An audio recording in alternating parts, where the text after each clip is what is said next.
हरे कृष्णा। आप लोग का स्वागत है।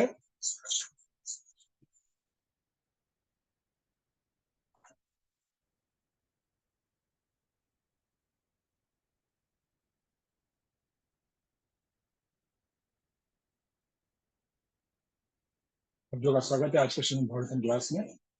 हम लोग श्रीमद् भागवतम को प्रथम स्कंद से पढ़ रहे हैं। तो ये हम लोग प्रार्थनाएं करते हैं। ओम नमो भगवते वासुदेवाय। ओम नमो भगवते वासुदेवाय। ओम नमो भगवते वासुदेवाय। नारायणं नमस्कृत्य नरं चैव नरोत्तमं देवीं सरस्वतीं व्यासं ततो जयमुदीरयेत्। नष्टप्रायेषु भद्रेषु नित्यं भागवत सेवया भगवतीरुत्तम श्लोके भक्तिर्भवति नैष्टिकी। कृष्णाय वासुदेवाय देवकी नंदनाय च नन्दगोपकुमाराय गोविन्दाय नमो नमः। मम ज्ञानतिमिरन्दस्य ज्ञानाञ्जनशलाकया चक्षुरुन्मिलितं येन तस्मै श्रीगुरुवे नमः। नमो विष्णुपदाय कृष्णप्रेष्ठाय भूतले श्रीमते भक्तिवेदांत स्वामिनिति नामिने। नमस्ते सारस्वती देवे गौरवाणी प्रचारिणे निर्विशेष शून्यवादि पाश्चात्यदेशतारिणे। वाञ्छाकल्पतरुश्च कृपा सिन्धुभ्येव च पतितानां पावनेभ्यो वैष्णवेभ्यो नमो नमः। जय श्री कृष्ण चैतन्य प्रभु नित्यानंद श्री अद्वैत गदाधर श्रीवासादि गौरभक्तवृंद। हरे कृष्णा कृष्णा कृष्णा हरे हरे, हरे राम राम राम हरे हरे। हम लोग पढ़ रहे हैं श्रीमद् भागवतम प्रथम स्कंद प्रथम अध्याय प्रथम श्लोक। ओम नमो भगवते वासुदेवाय। नारायण नमो भगवते वासुदेवाय। जन्माद्यस्य यतो अन्वयादितर्थश्चार्तेष विघ्नस्वराट्तेने ब्रह्मदयादि कवयो मुह्यन्ति यत्सूर्यः तेजो वारि मृदा मेधा विनिमयो यत्र त्रिसर्गमर्षा धाम्ना स्वीन सदा निरस्तकुहकं सत्यम परम धीमहि। आइए संवाद पढ़ लेते हैं। व्यासदेव जी कह रहे हैं, हे प्रभु, हे वसुदेव पुत्र श्री कृष्ण, हे सर्वव्यापी भगवान, मैं आपको सादर नमस्कार करता हूँ। मैं भगवान श्री कृष्ण का ध्यान करता हूँ क्योंकि वे परम सत्य हैं और व्यक्त ब्रह्मांडों की उत्पत्ति पालन तथा संहार के समस्त कारणों के आदि कारण हैं। वे प्रत्यक्ष तथा अप्रत्यक्ष रूप से सारे जगत से अवगत रहते हैं और वे परम स्वतंत्र हैं क्योंकि उनसे परे कोई कारण है ही नहीं। उन्होंने ही सर्वप्रथम आदि जी ब्रह्मा जी के हृदय में वैदिक ज्ञान प्रदान किया। उन्हीं के कारण बड़े बड़े मुनि तथा देवता उसी तरह मोह में पड़े जाते हैं जिस प्रकार अग्नि में जल या जल में स्थित देखकर कोई माया के द्वारा मोहग्रस्त हो जाता है। उन्हीं के कारण सारे भौतिक ब्रह्मांड जो प्रकृति के तीन गुणों की प्रतिक्रिया के कारण अस्थायी रूप से प्रकट होते हैं, वास्तविक लगते हैं, जबकि ये अवास्तविक होते हैं। तो मैं उन भगवान श्री कृष्ण का ध्यान करता हूँ जो भौतिक जगत के भ्रामक रूपों से सर्वथा मुक्त अपने दिव्य धाम में निरंतर वास करते हैं। मैं उनका ध्यान करता हूँ क्योंकि वे ही परम सत्य हैं। क्योंकि भगवान का ध्यान इसलिए कर रहे हैं क्योंकि परम सत्य हैं, और परम सत्य में क्या क्या गुण है वो इस श्लोक में बता रहे हैं, और पूरे भागवतम में उनका चर्चा हुआ है, उनकी लीलाओं का चर्चा हुआ है। तो यह एक तरह से प्रार्थना कर रहे हैं, नमस्कार कर रहे हैं अपने इष्ट देव को। और फिर वो आगे बाकी श्लोक बोलेंगे। और हम लोगों ने तात्पर्य में देखा कैसे भगवान श्री कृष्ण का अगर हम ग्रहण नहीं करते हैं शरण, तो हम इस भौतिक बंधन से नहीं मुक्त हो पाएंगे। उनके ही आशीर्वाद से, उनकी कृपा से हम इस भवसागर से पार हो सकते हैं। श्रीमद् भगवद गीता में भी भगवान कहते हैं कि दैवी ऐसा गुणमयी मम माया दुरत्या मामे लिए प्रबद्धन्ते माया में एतां करन्ते। ये जो त्रिगुण वाली देवी है ना, सतोगुण रजोगुण और तमोगुण से जो बनी हुई है, ये इस भौतिक शक्ति को पार पाना बहुत मुश्किल है। हाँ, ये ऐसा ही है जैसे कि पूरे विश्व में जितने भी सेनाएं हैं, नौसेना, वायुसेना और थल सेना, America, Russia, Britain, China, India, सब एक तरफ हो जाए और उसके विपरीत में हम अकेले खड़े हैं निहत्थे, तो हम एक सेकंड भी नहीं टिक पाएंगे। हाँ, हमारे पास कोई शक्ति नहीं है कि हम सारी सेनाओं का मुकाबला कर सकें। हाँ? तो उसी तरह भगवान बता रहे हैं जो शक्ति है, भौतिक शक्ति है, बहुत शक्तिशाली है। हाँ? कि उनकी शक्ति वो जान रहे हैं, कोई उनके पार नहीं पा सकता। लेकिन अगर वो मेरा शरण लेता है तो क्या होगा, माया में काम करेंगे, बहुत आसानी से वो कर जाएगा। क्यों? क्योंकि माया जो है उनकी शक्ति है, उनकी दासी है। जब आप उनको भगवान को समर्पण करते हो, भगवान बोलते हैं छोड़ दो, मेरा आदमी हो गया। हाँ, ये जो भौतिक जगत है यह एक जेल की तरह है। जेल का दो क्या कहते हैं मकसद है, लक्ष्य। हाँ, पहला चीज तो जो अ, विद्रोह कर रहे हैं, जो संविधान को या राजा के कानून को नहीं मान रहे हैं और बाकी जनता को प्रताड़ित कर रहे हैं, उनको दूर रखना, जनता से दूर रखना, और उनको सजा देना कि आपने ऐसी गलती की है। दूसरा मकसद है कि इन लोगों को सही करना, इनका जो मेंटालिटी हो गया, आपराधिक मानसिकता हो गई है, उसको बदलना, जिससे कि वो बाहर जाके आम नागरिक की तरह वह भी रह सके और अपना जीवन यापन कर सके। तो ऐसे ही भौतिक ब्रह्मांड में हम सब जो है जन्म मृत्यु जरा व्याधि से वो हर एक योनि में हम त्रस्त हैं, और बार बार जन्म ले रहे हैं, बार बार मृत्यु हो रहा है, और बीच में अनेक दुख, अनेक उतार चढ़ाव हम देख रहे हैं। हाँ? तो यह एक तरह से सजा है हमारे लिए। लेकिन साथ साथ भगवान भक्ति करने का मौका देते हैं, अपने आप को शुद्ध करने का मौका देते हैं, जिससे कि हम वापस अपने घर भगवान के धाम जा सकें और बाकी जीवों के साथ आराम से रह सकें। हम्म? तो वो भी सिखाया जा रहा है।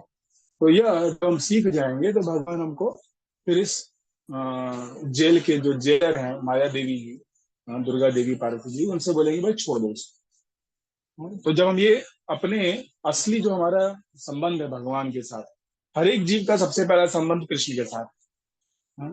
उसके बाद फिर किसी और का संबंध आता है।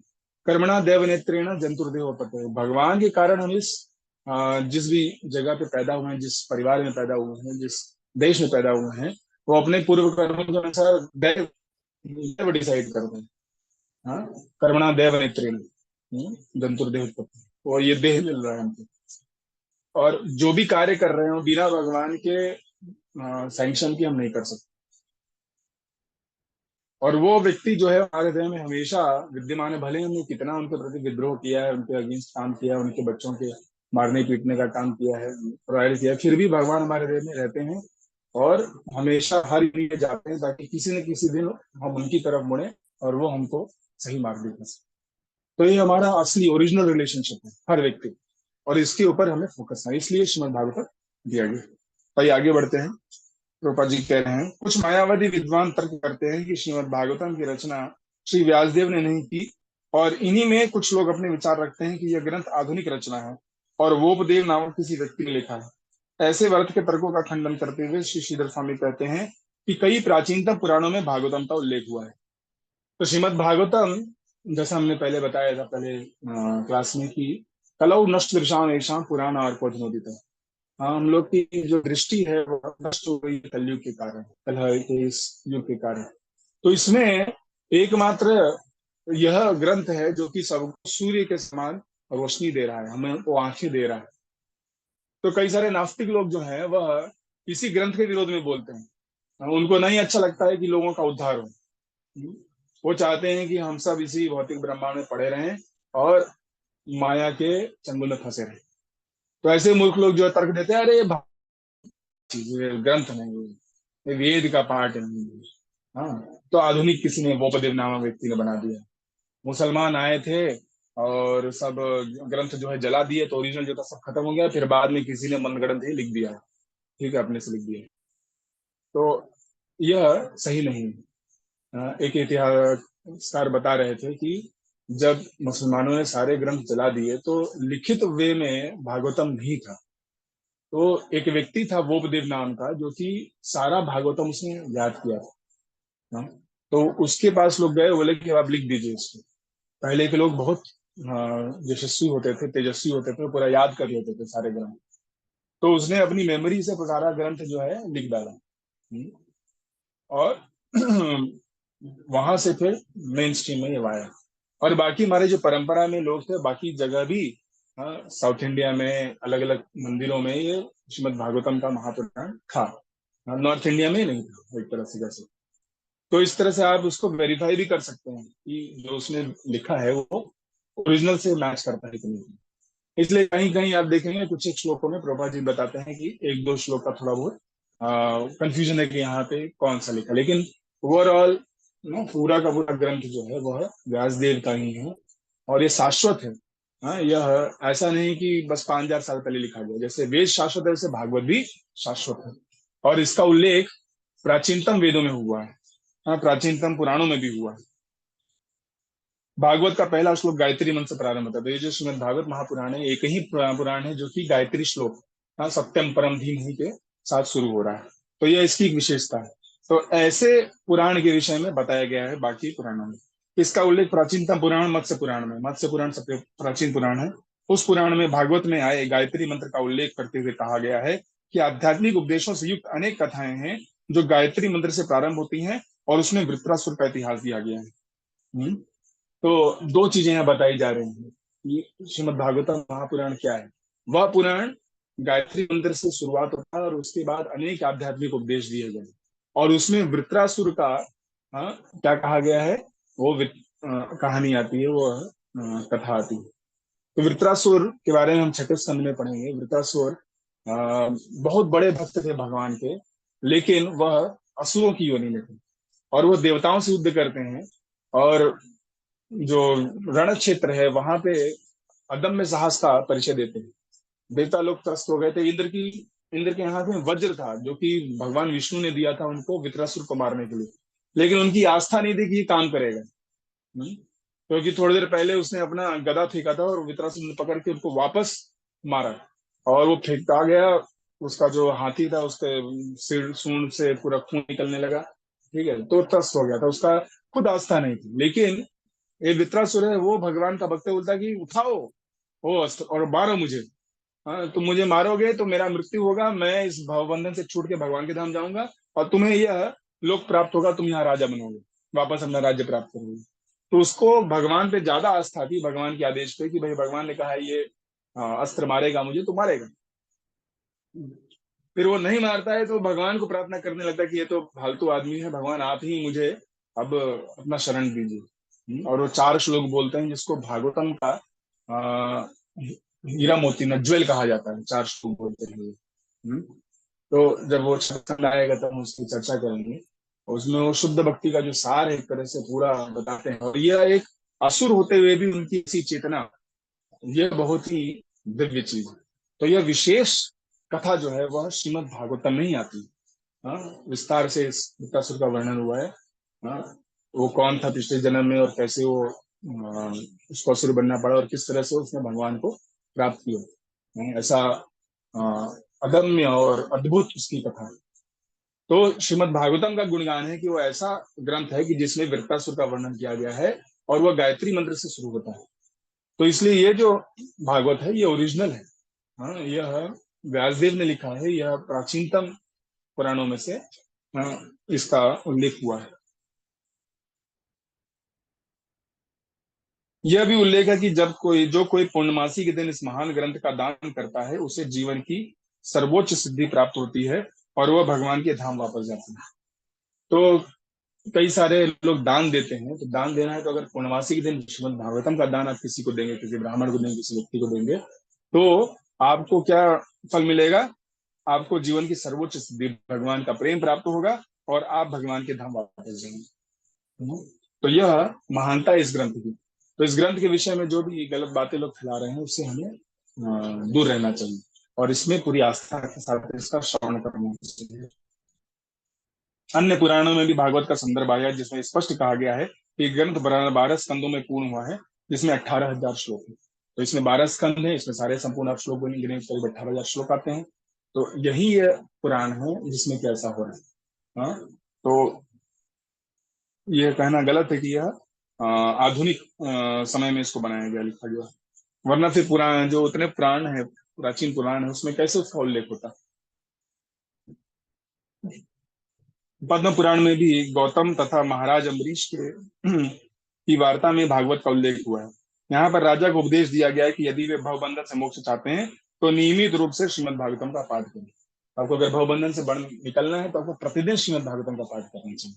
नित्यम भागवत सेवा, प्रार्थनाओं में बोलते हैं ना, नष्ट प्रायेषु भद्रेषु नित्यम भागवत सेवा। जितने भी अभद्र हैं हृदय में, जितने काम क्रोध लोभ मोह मत्सर आपको प्रताड़ित कर रहे हैं, उन सब से अगर आपको मुक्ति चाहिए तो क्या करना है? प्रतिदिन आप श्रीमद् भागवतम का पाठ करें। इसी हम लोग ये कोर्स चालू किए, इसमें प्रतिदिन हम लोग भागवत को सुनने का प्रयास करेंगे। आज संडे है, लेकिन फिर भी हम लोग सब लोग प्रतिदिन की तरह भागवतों को पढ़ने का प्रयास करेंगे। मान लीजिए किसी दिन क्लास नहीं हो पाता है तो स्वयं आप इसको, ये ग्रंथ आपको इंटरनेट पे मैंने ऑलरेडी लिंक भेजा है आपको, वह लिंक से आप पढ़ सकते हैं। उसका हिंदी ट्रांसलेशन भी है वहाँ पे, इसको आप खरीद सकते हैं। हाँ, इस्कॉन के किसी मंदिर में जाएंगे तो आपको ये मिल जाएगा। और आपको नहीं मिलता तो बताइए, हम आपका व्यवस्था कर देंगे। तो नियमित रूप से इसका पठन करें। तो ये बात किसको बताया जा रहा है? राजा अम्बरीश को बताया जा रहा है, और गौतम ऋषि के साथ उस वार्तालाप करें, पद्म पुराण में बताया गया। ऐसी परिस्थिति के अंतर्गत भागवत की प्रामाणिकता असंदिग्ध है। हाँ, तो ये भागवत प्रामाणिक है, इसमें कोई भी डाउट नहीं हो सकता, कोई भी इसमें संदेह नहीं हो सकता। विगत 500 वर्षों में अनेक प्रकार विद्वानों तथा आचार्यों यथा जीव गोस्वामी, सनातन गोस्वामी, विश्वनाथ चक्रवर्ती, वल्लभाचार्य तथा चैतन्य महाप्रभु के पश्चात भी अनेक प्रसिद्ध विद्वानों ने भागवत पर विशद टीकाएं की। तो ये सारे जो आचार्य हैं उन सब ने टीकाएं की हैं। करीब 8 आचार्यों का टीका संस्कृत में अवेलेबल है हमारे पास, अष्टम। और वह प्रिंटेड में भी अवेलेबल है, लेकिन वो टोटल संस्कृत में है। तो जो संस्कृत के स्कॉलर्स उसको धीमे धीमे ट्रांसलेट कर रहे हैं। तो कम से कम जो विश्वनाथ चक्रवर्ती ठाकुर ने जो फाइनल उन्होंने लिखा है इसके ऊपर टीका, वो सारी टीकाओं को पढ़ के उसका सार लिखा है उन्होंने वहां पे। और प्रभुपाद जी का जो टीका है, ये 2 टीका हमारे पास है, और इसको हम पढ़ सकते हैं। तो सर्वप्रथम हम प्रभुपाद जी का पढ़ने का प्रयास कर रहे हैं, फिर प्रभुपाद जी का अगर पढ़ लेंगे तो फिर हम आगे की टीकाएं भी पढ़ सकते हैं। नहीं, यहाँ बता रहे हैं प्रभुपाद जी की ऐसे में गंभीर अध्येता को चाहिए कि दिव्य उपदेशों के अधिक आस्वादन के लिए इन सब का अध्ययन करे। तो जो गंभीर स्टूडेंट है उसे क्या करना है? इन सारे के सारे जो टीकाएं हैं उनको सुनना चाहिए, पढ़ना चाहिए, तो और अच्छे से समझ में आएगा। क्योंकि यह भगवान से अभिन्न है।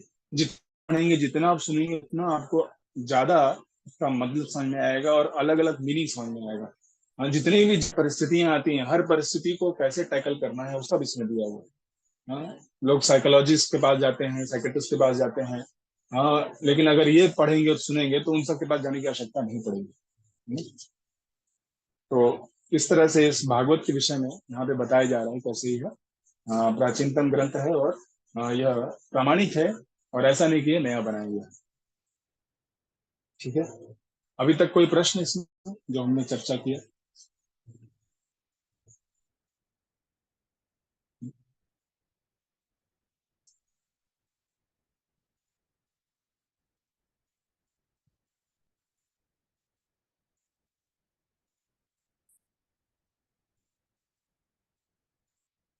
ठीक है, तो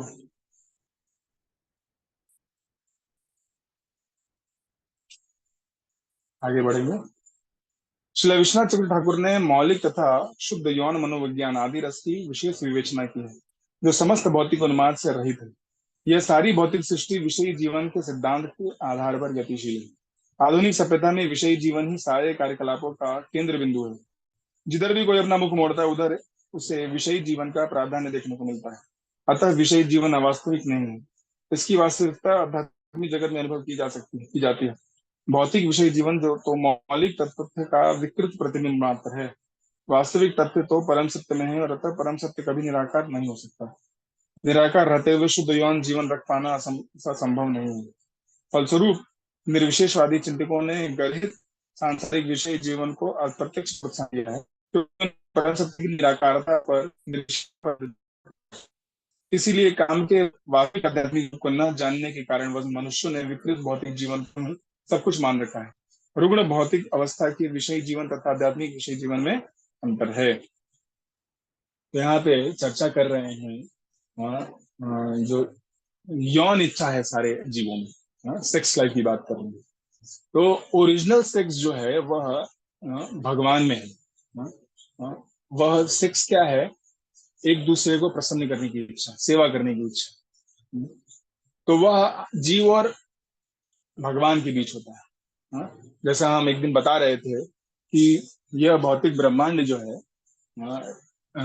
एक दिन हम उदाहरण दिए थे कि एक रानी का हार हो गया था, और वह एक पेड़ के ऊपर था, लेकिन आदमी जो उसके प्रतिबिंब को देख रहा था। तो मान लीजिए कि ये भौतिक ब्रह्मांड और आध्यात्मिक ब्रह्मांड के बीच है। तो भौतिक जगत जो है इसका पूरा प्रतिबिंब है। अगर इस तरह से कोई भी मान लीजिए है आध्यात्मिक जगत है, तो भौतिक ब्रह्मांड जो है वो उसका प्रतिबिंब है। ये आपका स्पिरिचुअल वर्ल्ड हो गया, आध्यात्मिक जगत। और ये क्या है? मटेरियल वर्ल्ड, भौतिक जगत। हाँ, तो जो भी चीजें आध्यात्मिक जगत में है, भौतिक जगत में उसका जस्ट उल्टा है। यहाँ पे क्या है, हम लोग भगवान की सेवा करते हैं, भगवान केंद्र बिंदु है। और यहाँ पे क्या है, हम हमारा स्वार्थ, हर व्यक्ति अपने लिए कार्य कर रहा है।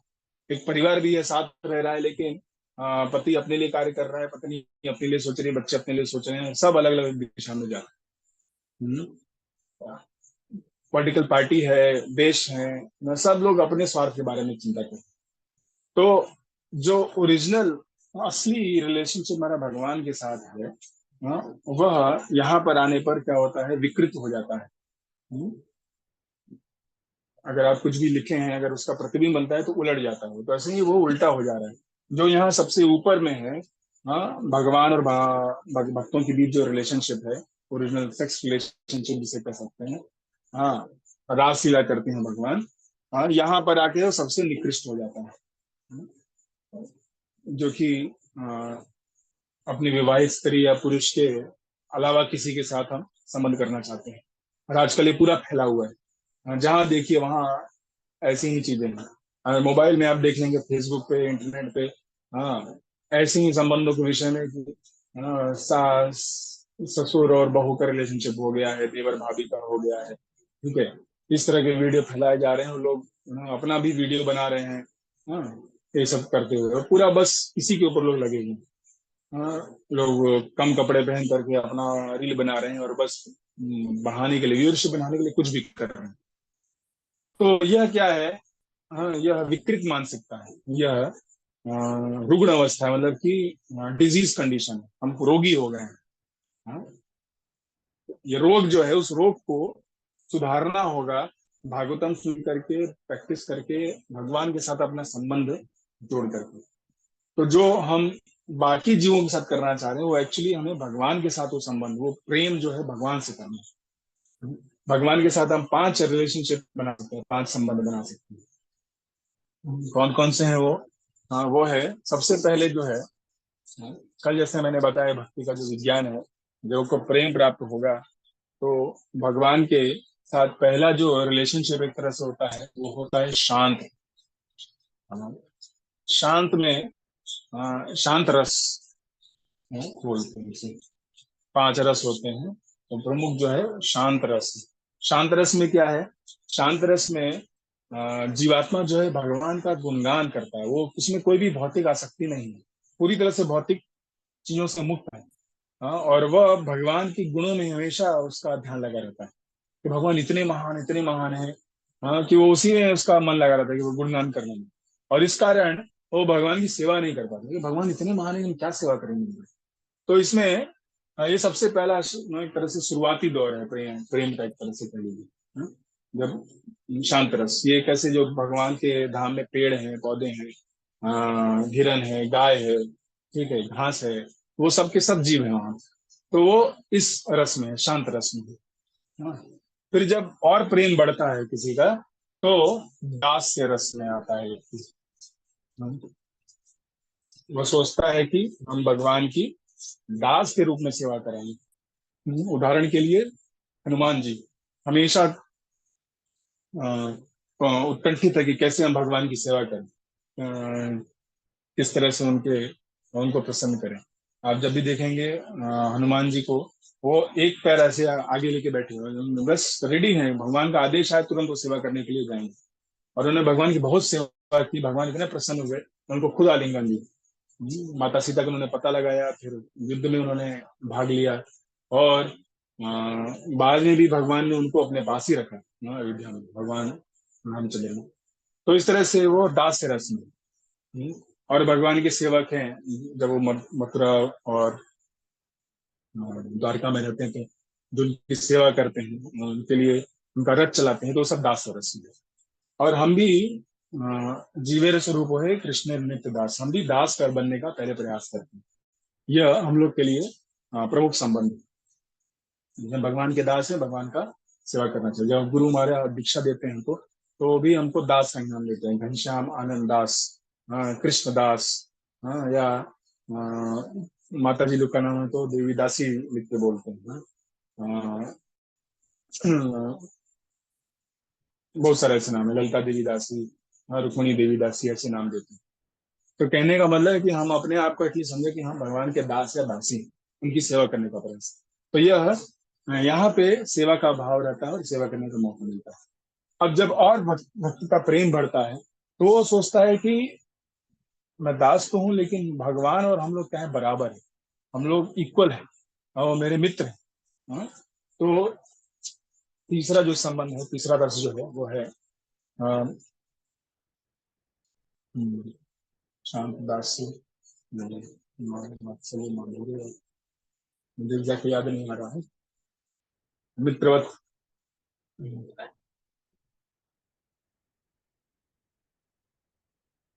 साक्ष्य साक्ष्य बोलते हैं, साक्ष्य रस में।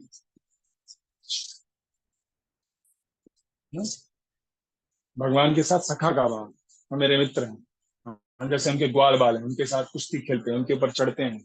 हाँ, उनको एक तरह से कभी कभी गालियां भी देते हैं। हाँ, तो उनके साथ खेलते भी हैं, दौड़ते हैं, उनके साथ हमेशा सारे वन में फिरते हैं। हाँ, और एक उदाहरण है दासरस साक्ष्य रस के, अर्जुन जी। अर्जुन भगवान के सखा है, मित्र है। भगवान खुद बोलते हैं कि तुम मेरे मित्र हो, इसलिए मैं तुम्हें ये भगवत गीता बता रहा हूं।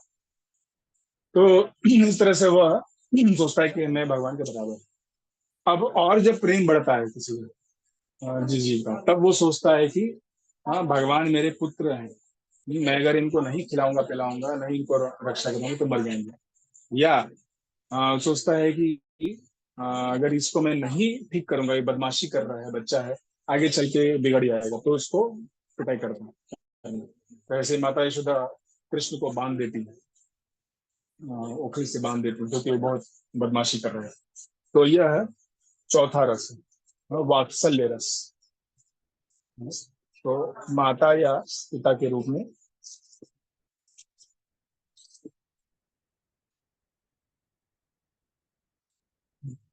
प्रेम करते हैं।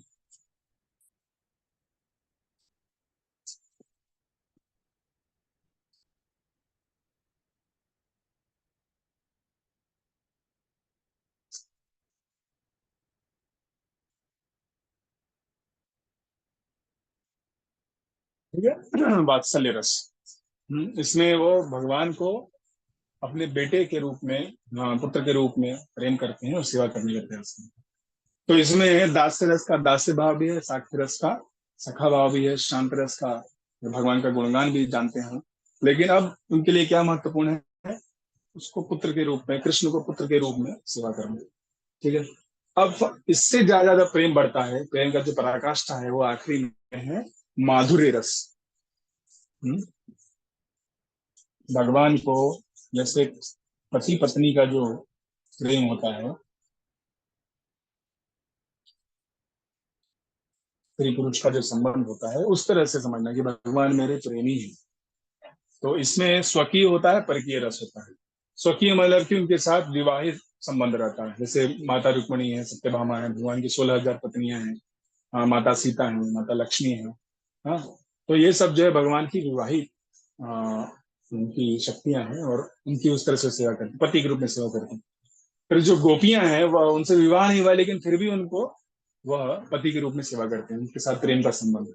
तो वह शुद्ध है। हाँ, परिकीय रस जो है वो शुद्ध है, भगवान को प्रसन्न करने के लिए, हाँ, न कि अपनी स्वार्थ के लिए। यहाँ पे जैसे मैंने बताया, यहाँ पे उल्टा है। यहाँ व्यक्ति जो प्रेम करता है वो अपने लिए करता है, अगर आप उसको नहीं संतुष्ट करेंगे तो आपको छोड़ देगा। हाँ, या हो सकता है आपको कुछ नुकसान पहुंचाएगा, लेकिन वहां पे ऐसा नहीं। हाँ, भगवान उनको छोड़ के चले गए थे 100 साल तक, लेकिन फिर भी उन्होंने कुछ नहीं, वो हमेशा भगवान को याद करते थे, उनके याद में रोते रहे और सेवा करते रहे। तो यह सबसे ऊंचा रस, सबसे माधुर्य रस, प्रेम महत्व महान, प्रेम की पराकाष्ठा। और फिर इसमें आगे अपना अपना और लेवल्स है, लेकिन ये क्या कहते हैं, इन जनरल ये 5 प्रमुख रस है। और इस रसों में हम भगवान के साथ अपना संबंध जोड़ सकते हैं। तो अगर ये संबंध हम नहीं जोड़ते हैं भगवान के साथ, तो क्या होगा, हम फिर भौतिक जगत में उस संबंध को जोड़ना चाहेंगे। इसलिए प्रभुपाद जी यहाँ बोल रहे हैं कि जो मायावादी लोग होते हैं, उन लोगों ने भगवान को बोल दिया भगवान निराकार है, निर्विशेष है, वो आंख नहीं, कान नहीं, कोई इमोशन नहीं, रिलेशनशिप नहीं, बस एक ज्योति है, और उसमें जाके विलीन हो जाना है। तो इसलिए लोग सोचते हैं भाई वहां जाके विलीन होना है तो वहां कुछ नहीं है, इससे अच्छा मैं यहीं पे जो मेरा घर बार है, मेरा दोस्त है, मेरे नौकर चाकर है, उनके साथ मैं रहता हूँ और इसी में मस्त रहने का प्रयास करता हूँ, सुख प्राप्त करने की कोशिश करता हूँ। तो इस तरह से उन्होंने भौतिक जगत को और इस बीमारी की जो स्टेट है इसको और उन्होंने प्रेरित कर दिया। हम्म। तो भगवान जो है निराकार नहीं है, भगवान साकार है, भगवान का संबंध है और ये सारे संबंध आप उनके साथ जोड़ सकते हैं। भगवान बोले देखो मेरा फैमिली है, तुम आओ इस फैमिली के पार्ट हो सकते हो। और इसमें तुम्हें भी एक स्थान मिलेगा और तुम्हारे साथ मैं प्रेम करने के लिए तैयार हूँ। यहाँ पे लोग प्रेम के लिए जाते हैं और प्रेम मिलता नहीं है, टूट जाता है, फिर गाने गाते हैं टूटे हुए हृदय का। हाँ, कुछ साइड करते हैं, कुछ शराब में चले जाते हैं, कुछ क्रिमिनल बन जाते हैं। तो ये सब गलत चीजें हैं जो कि यहाँ फैलाई जा रही है। अगर हम यहाँ पे कार्य करेंगे तो हमें असली संतुष्टि मिलेगी, असला असली जो प्रेम है वो प्राप्त होगी। तो ये भौतिक जगत जो है ये प्रतिबिंब मात्र है, असली चीज जो है वह भगवान के धाम में। हाँ, जैसे एक पेड़ है, अगर आप उसको और वो अगर किसी तालाब के पास आप जाएंगे देखेंगे तो उसका सब कुछ प्रतिबिंब बनता है, लेकिन प्रतिबिंब में से आप फल नहीं तोड़ सकते, फूल नहीं तोड़ सकते। फल फूल चाहिए तो आपको असली पेड़ पे चढ़ना पड़ेगा। हम्म। इसी तरह ये चर्चा गीता में भगवान बोलते हैं कि ये भौतिक ब्रह्मांड जो है वो उल्टे वृक्ष के समान है। ऊर्ध्वमूलम अधो शाखा।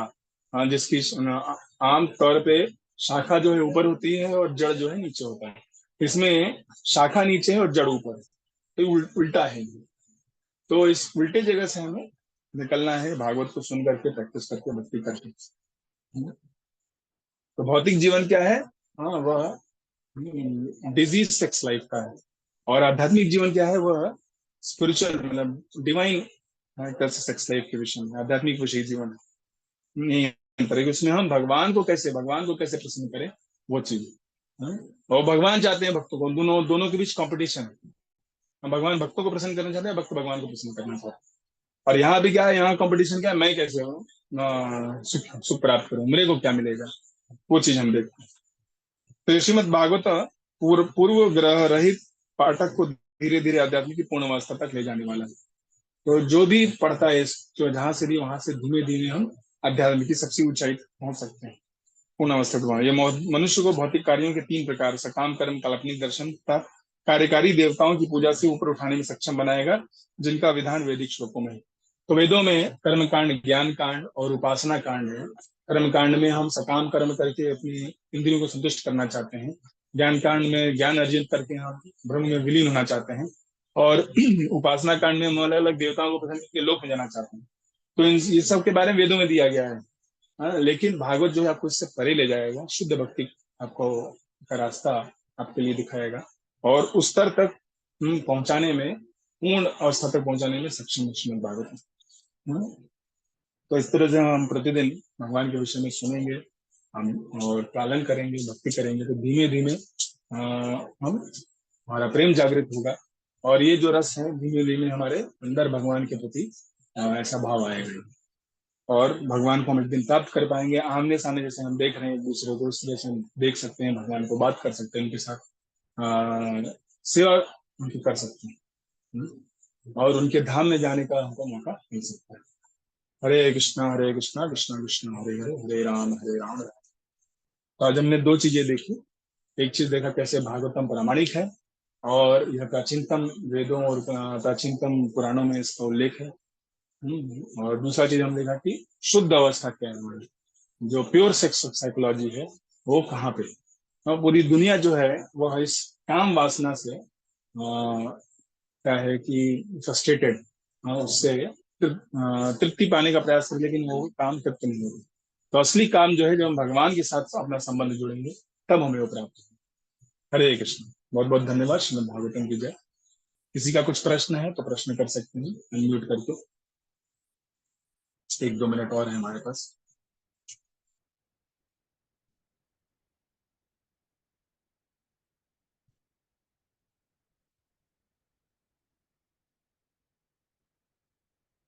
ठीक है, कोई प्रश्न नहीं तो हम समाप्त करते हैं। बहुत बहुत धन्यवाद। हरे कृष्णा कृष्णा कृष्णा हरे हरे, हरे राम राम राम।